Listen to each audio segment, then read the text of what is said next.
How to play Gunship Battle offline. First of all, open the game and make sure it has been fully installed and updated.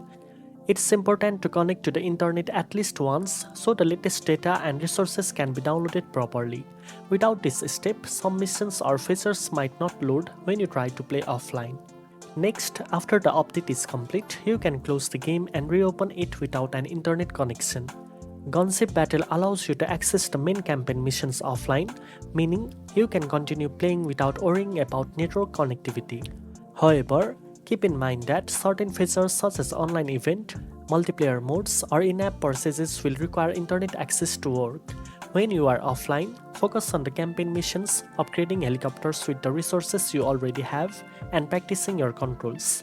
This makes offline play a great way to improve your skills, complete levels at your own pace, and enjoy uninterrupted gameplay anywhere and anytime. Finally, once you are ready to go online again, you can reconnect to the internet to sync your progress, unlock new content, and take part in special events. Now you know how to play Gunship Battle offline. If you found this video helpful, don't forget to like, share, and subscribe for more gaming tips. Thanks for watching, and I'll see you in the next one.